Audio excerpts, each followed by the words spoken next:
Okay. All right, guys, double video today. Super excited though, because we're just pumping out some content while we got some free time. It's a little bit overcast. The weather's the lighting's but yeah.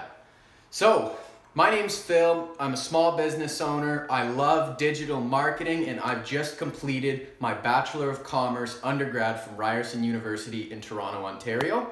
It was a 4-year program, and then before that, I also did 1 year at the University of Ontario Institute of Technology in Oshawa, which is now called Ontario Technology Institute, Ontario Technology University. They changed the name 2 years after I left, but I've got lots of good friends there who've just finished their Bachelor of Commerce over there as well. But no matter what university you go to, this is what you'll learn, and this is the one super important thing that you'll learn, the super important concept that you'll learn in each course. So we're gonna bang this out in under 10 minutes, and you're gonna learn 5 years worth of university. So this is sort of year 1, year 2, year 3, year 4, okay? So how it starts, you will learn philosophy, which is critical thinking. Because you need to know how to negotiate in the business world, and you need to know if something is right or not. So the biggest things in philosophy, I would say, is that one, well, it's philosophy, right? It's like, what do you even say? But I'll tell you the concepts that I learned. How about that? It's a little bit more easy. The biggest ones I'd say are the red herring, the straw man, affirming, the antecedent, and denying the consequent. So guys, this is what's called the structure of logic. Logic and critical thinking has been around for like over 500 years now, and it is a really important tool for getting people to work together, to do what you want, and for them to get what they want out of you. You need to use logic.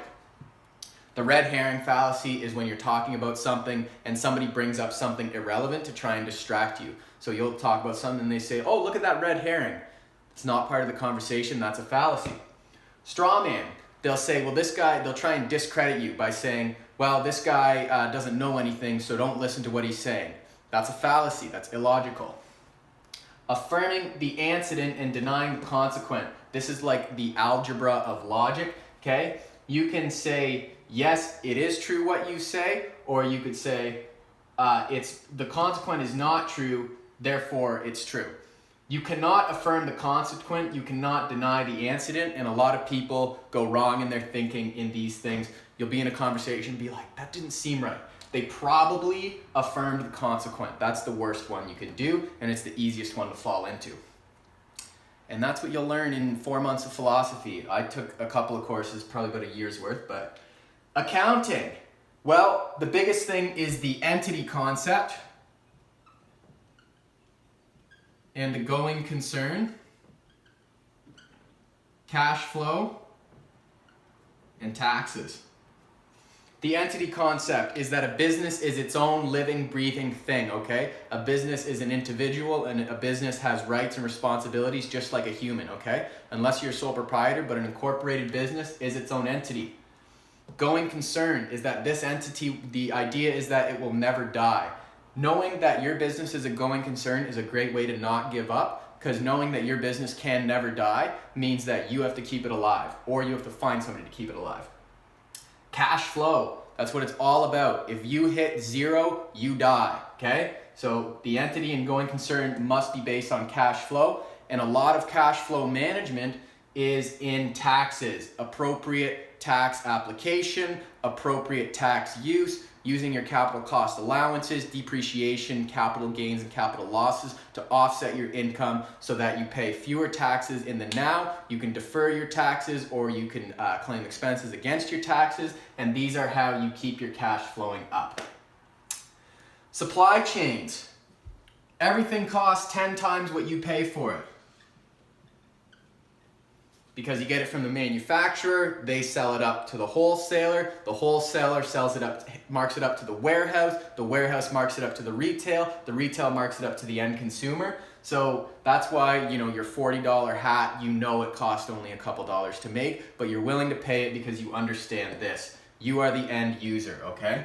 End user economics means that no matter what you buy out there, the only reason that businesses exist is because you're buying their stuff. If you weren't the end user, if you weren't buying their stuff, they wouldn't exist. So it's really important when you're making conscious purchases to realize, okay, when I make this purchase, I am supporting everything that this business stands for. Communications, you need to know how to send an email properly. You need to know how to present. You need to know how to research. And by present, I mean how to professionally present yourself. Be polite, be courteous. A lot of that goes back to the philosophy, making sure you know what to think and how to think. And then communications will tell you how to structure that and how to essentially get what you feel and what you want out into the world. That's great. There's your first year of B.COMM. Years 2 and 3, you're going to look at marketing. The big thing in marketing is your ROMI, your return on marketing investment. Okay, so basically, if you have a ROMI of 2, you are amazing, okay? That means for every dollar that you spend on marketing, you make your company $2. That's like you've literally built a cash machine. The average marketer from okay to pretty good would be 1.3 to 1.8 ROMI, okay?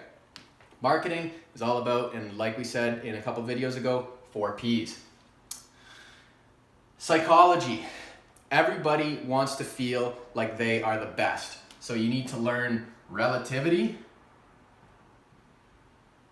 Okay? $42.39. When I show you that, you're like, oh my gosh, I'm saving $3. When I show you that, you're like, I'm paying full price. Okay? It's all relative and it's all about feeling good. Good. Okay? Psychology. Finance. Now this is where people get all of business confused with finance. If you are in finance, your only job is NPV greater than 0. Finance is the study of calculating the current value of future and present cash flows, and it's called your net present value. And this will help you determine whether or not to take on a project, whether it be a marketing project, whether it be an investment, whether it be some sort of capital cost project. The net present value has to be greater than $0. If it's greater than 0, you do the project, and that is it. That's all that finance is. Anybody that works in finance, that is their only job, is to get the highest dollar amount. And it's very contradictory to marketing. If you want to learn more about that, check out Steve Jobs' last interview on Netflix. He talks about how, why would a company like Apple that sells products be run by finance people? Finance people are made to make financial institutions, which is why I would argue that since Steve Jobs passed away, RIP, Apple has become less of a marketing and product and more of a psychology, finance, fugazi. Like, I still like Apple though. Net PV over 0. Economics, okay? All you need to know is supply and demand, okay? Supply, demand, okay? If supply goes up, price goes down. If supply goes down, price goes up. If demand and supply go up, prices go down. If demand and supply go down, prices go up because of economies of scale. That's economics. Another example, that would be micro. An example of macroeconomics would be gas is cheap today and more expensive tomorrow. More people will buy gas today. That's economics. It's mostly psychology. Whew. Real estate. You need to learn leveraging, okay? Leveraging. You can take $50K, okay? You get a $50,000 down payment. Let's say that's 10% down on a $500,000 house. And then make 10% per year on that $500K. which is 50K. So you've put in 50K, and then at the end of the year, you've made 50K. That is the power of leverage. Now, the thing about leverage is that although it increases your gains, it also increases your losses if you have an asset that decreases in value. So then you're losing a lot more money. But leverage is very powerful. And you should know that the only reason the government exists is so that they will protect your land and you will provide services, either the goodness, all of the resources on your land, you provide either that or you provide taxes to the government. And the government has agreed that you can hold private land if you pay taxes and you contribute to society. And that's all what real estate's about. Look at the entire history of the world, the Chinese dynasty, the ancient Mesopotamia. It was all about real estate, okay? It's the only reason war exists, real estate. People need somewhere to live. People want to compete in ideas. People don't want two ideas in the same space, in the same real estate. History. You need to know the history of things, okay? The historical inflation rate being about 2%, okay? You should know that to see if we're in a bubble or a recession. You should know, with history, it's a good thing to see what is consistent in human nature across time. Even though there's all this crazy stuff that's happened in the past, how could those natural human behaviors manifest themselves in modern times? That will give you a really good idea of how to have an outlook on economics, how to have an outlook on the future that we're making that will become history. Sociology, the big thing I would say is Maslow's hierarchy of needs, which in ancient time is also called our chakra system.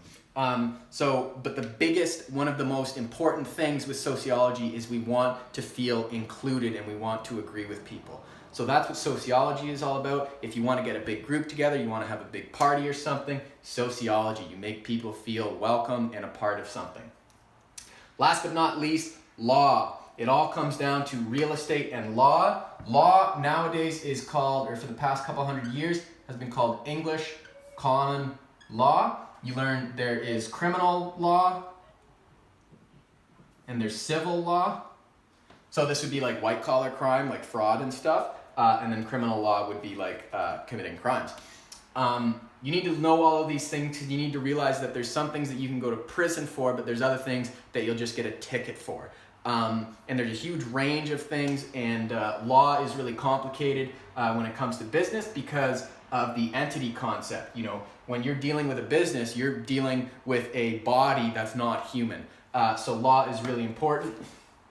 And this is everything you'll learn in Bachelor of Commerce. You'll probably take about 3 of each course, and you'll learn a ton. You'll probably be financially well educated at the end of it, pretty financially literate, and you'll like learning about what's going on in the modern economy. But that's it. If it looks like it's something that would interest you, it's a great asset to have. I think it's one of the best degrees, most educational degrees you can get. But with that being said, if you're not planning on going to university or college, there's lots of ways that you can learn all about this stuff online for free. Thanks for watching, guys. Best of luck in your ventures. Like and subscribe. Cheers.